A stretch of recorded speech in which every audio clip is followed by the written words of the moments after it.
Olá pessoal, eu sou a Fuji. Neste canal compartilho todos os sábados o dia a dia do Brasil pelos olhos de alguém que veio do Japão de repente. Se você gostar do vídeo, ficarei muito feliz com seu like e sua inscrição no canal para me apoiar. さて、今日は質問コーナーの後編ということで、引き続き皆さんからの質問にお答えしていこうと思います。前半では私の自己紹介とどうして私がブラジルに来たのかっていう話についてお話ししました。今回は後編ということで、そんな私がブラジルっていう国に対して持った印象、ちょっと困っていること、将来の展望についてお話ししていきたいと思います。ブラジルライフというわけで、まず私がブラジルという国についてどう感じているかという質問にお答えします。ブラジルに来て一番驚いたことは何ですかという質問をたくさんいただいたんですが、正直一つには絞れません。パッと思い浮かぶだけでも、レストランで見かけたイチゴにチョコソースがかかったお寿司、スーパーの中をローラースケートで移動する店員さん、ブラジルの人たちがアイスコーヒーを飲まないこと、公園でカピバラやリスに出会うこと、赤信号待ちの時に突然目の前で始まる大道芸などなど、驚きの連続でした。最近の話で言うと、ブラジルの銀行の金利の高さにもびっくりしました。日本の銀行って今は金利がものすごく低くて、例えば100万円預けても年間で数十円にしか増えないんですけど、ブラジルの金利は 6% から 8% ぐらいあるんで、単純に計算すると100万円預けたら年間で7、8万円になることもあります。ブラジルはインフレが起きやすいそうで、その背景もあって金利が高くなってるそうなんですけど、日本人の感覚からするとなんてバブリーな国なんだと思ってしまいました。あともう一つ感じたのは、キリスト教が日常の中にとても自然に溶け込んでいるということです。一番びっくりしたのは、エンタメ系の番組で突然会場のみんなと一緒に教会のような雰囲気でワーシップソングを歌い出した場面です。また政治の演説の中に教会の牧師たちが堂々と登場しているのも印象的でした。日本ではテレビや政治の場で宗教色が出ることに抵抗を感じる人が多いので、これにはかなり驚きました。それからスーパーのレジなどで神のご加護がありますようにとか、神様の祝福がありますようにみたいな言葉が挨拶のような感覚で交わされているのもよく見かけます。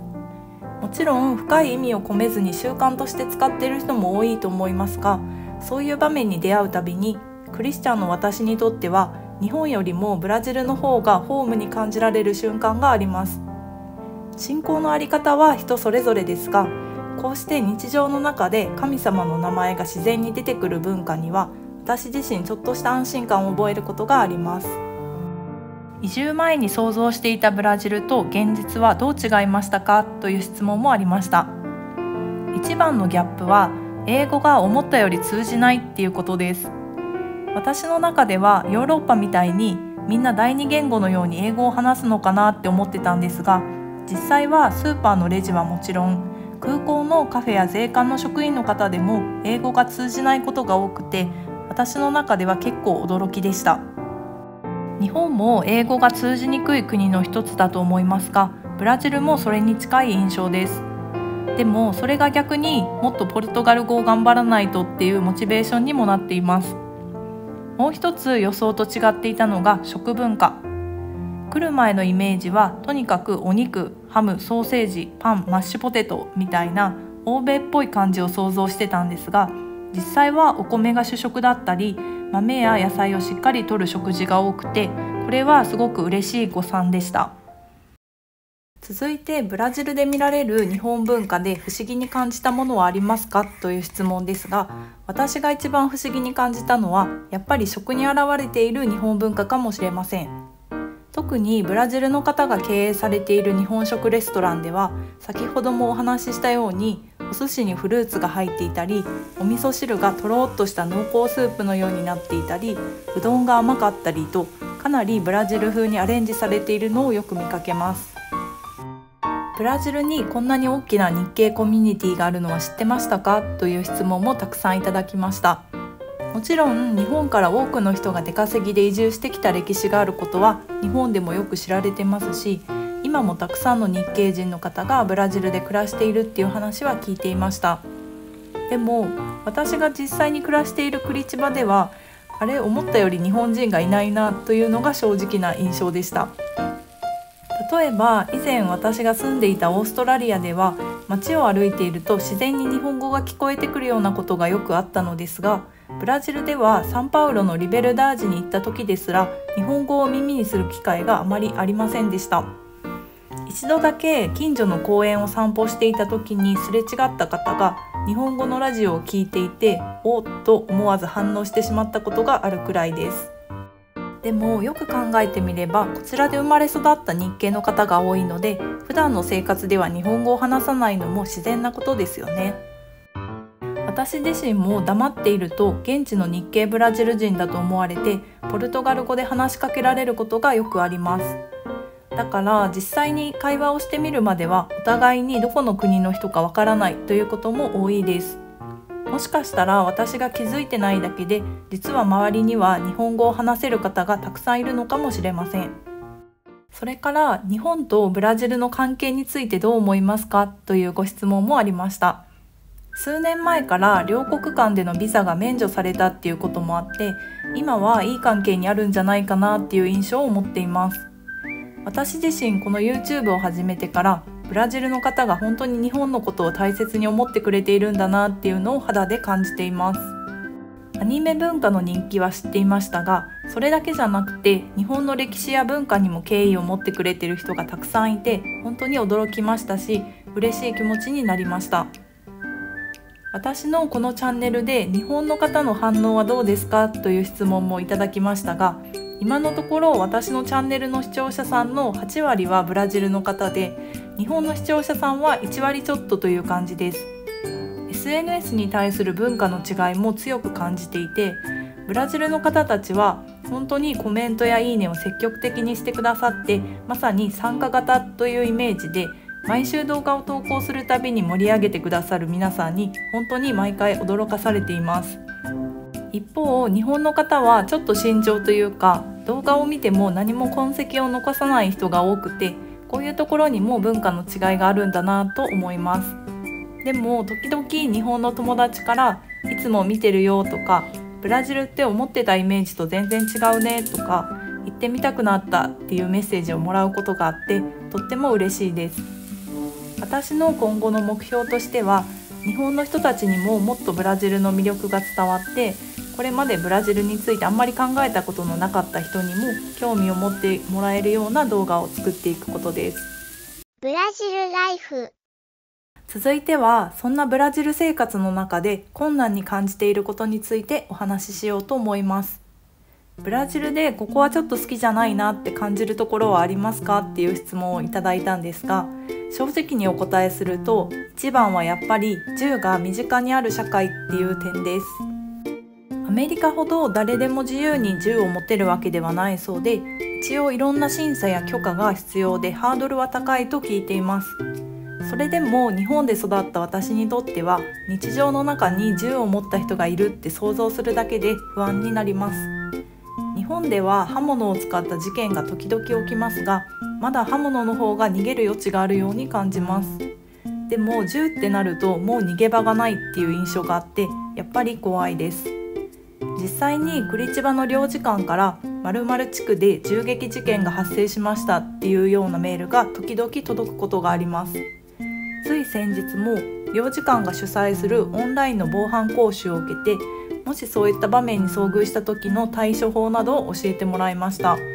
とはいえ、いざという時にそんな冷静な対応ができる自信は正直ありません。なのでまだバスで一人で移動したりとか遠出するのも少し不安で、行きたいところに自由にアクセスできないなっていう感覚があります。銃の規制がもっと強化されないかなって思ったりもするんですが、自分の身を守るために銃を持っておくべきだっていう意見もあると聞きます。日本人としてはどうしてもピンとこない感覚で、それなら最初からみんな銃を持たなければいいじゃんって思いますが、ここまでもう広まってしまった銃を今更回収するなんて不可能な話なのかもしれません。とにかくみんなが安心して外出できるようになることを願うばかりです。ただこういう犯罪とか事件に関して日本とブラジルを比べた時に思うのが、ブラジルでは強盗目的の事件が多い印象で、渡すものさえ渡してしまえばまだ助かるイメージがあるんですが、それに比べて日本は心が病んでいて誰でもいいから無差別に傷つけるみたいな事件が多い印象で、そういう点では別の意味で怖いなって感じることもあります。どこの国で生活していても自分の身は自分で守るっていうある程度の緊張感は必要だなと思います。続いて言語の壁に関しての質問もいくつかありました。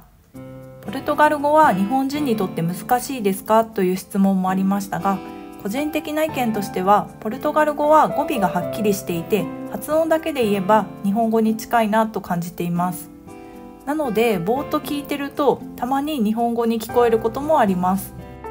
例を挙げると、日本語の例えばはポルトガル語でポレゼンポって言うんですが、私にはこれが日本語のこれ全部っていつも聞こえます。文法に関しては基本は英語に近いので組み立てはしやすいんですが、一番難しいって感じるのはやっぱり動詞の変化です。例えば話すっていう意味のファラーっていう動詞は主語によってファロー、ファラー、ファラモス、ファラン、さらに過去になるとファレイ、ファロー、ファラモス、ファララン、さらに過去形にも種類がいくつかあってという風に一つの動詞で10通り以上に変化します。ポルトガル語を流暢に話す現地の小さい子どもたちを見ると天才かと思ってしまいます。でも今の私は流暢に喋るというよりも、とりあえず単語だけでも並べて最低限の意味が伝わるっていうところを目指しています。夫とは基本的に英語で喋ってるんですが、なるべくポルトガル語も混ぜるように意識しています。最近はああいうコンフォーミですかみたいな、英語プラスポルトガル語プラス日本語みたいな不思議な言語での会話になっています。この YouTube の字幕のポルトガル語は自分でつけてるんですかっていうご質問に関してはチャット GPT に手伝ってもらいながら作っています。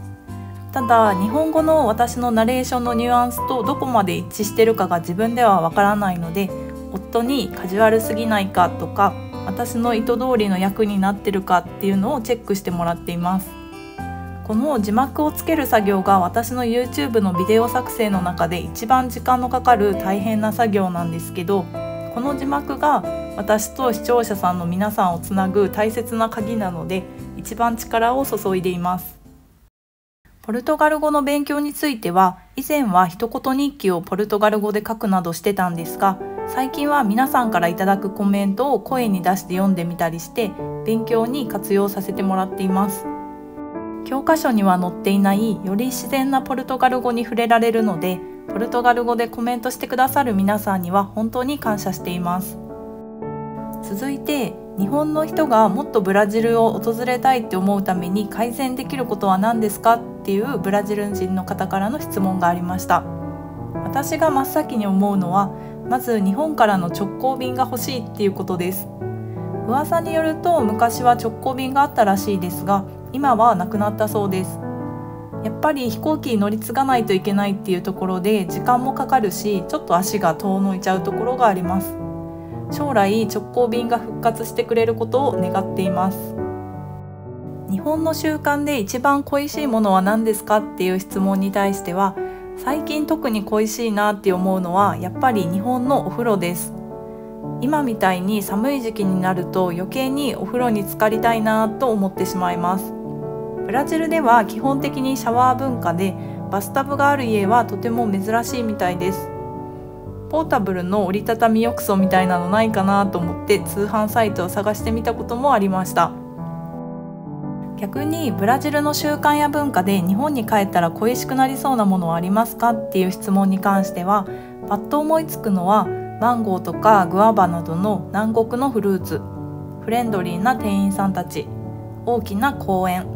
市場で売られているエスペチーニョやサトウキビジュース、そしてブラジルのフランスパン。結構食べ物が多いかもしれません。そしてブラジルの暮らしが長くなるにつれて日本が恋しいなって感じるものはどんどん減ってきて、逆にブラジルのこれはもう手放せないなって感じるものの方が増えていってる気がします。やっぱり住めば都ってこういうことなのかもしれません。ブラジルライフ。最後にこれからの将来についてのご質問にお答えしたいと思います。ずっとブラジルに住む予定ですかっていう質問に関してはこれまでにもたくさんいただきました。今のところしばらくはブラジルに住む予定ですが、将来的には日本に住むことになる可能性もゼロではありません。これについては私がこれからブラジルにどこまで適応できるかっていうところと、こちらで何か転職のような仕事が見つかったり、その時々の状況で変わってくると思うので、正直なところまだわからないっていうのが本音ですが、今の気持ちとしてはどちらでもいいかなっていう感じです。ブラジルで友達はできましたかっていう質問もいただいてたのですが、今のところは夫の職場関係の方々が中心で、でもその皆さんが本当に家族のように温かく接してくださっていて、私にとってはとても心強い存在です。そういう人たちが少しでも周りにいてくれることで、この地で暮らしていく安心感にもつながっています。また以前公園で出会った視聴者さんとお友達になり、その方がさらに他の日本人の方を紹介してくださったりして、少しずつ人間関係が広がってきている気がします。これからブラジルでもっと友達が増えたら、きっとここに住み続けたいなって思うようになるかもしれません。とりあえず今はポルトガル語と YouTube を頑張って、この地でできることを少しずつ増やしていきたいなと思っています。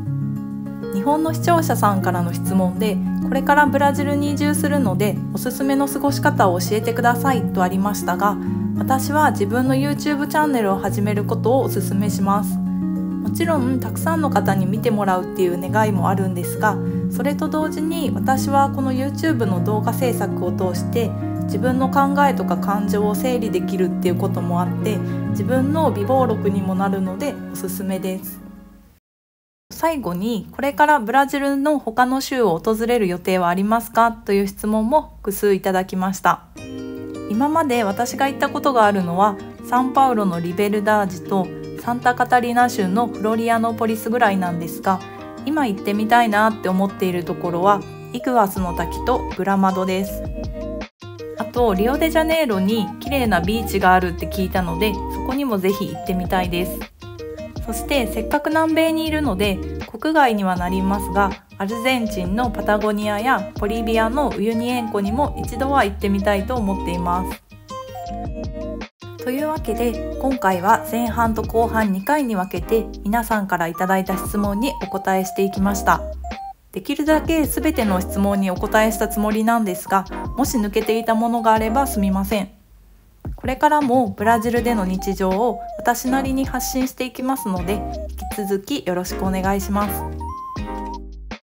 今回の動画楽しんでいただけたら、ぜひいいねとチャンネル登録で応援してもらえるととっても励みになります。Muito obrigada por assistir até o final. Até a próxima. Tchau, tchau.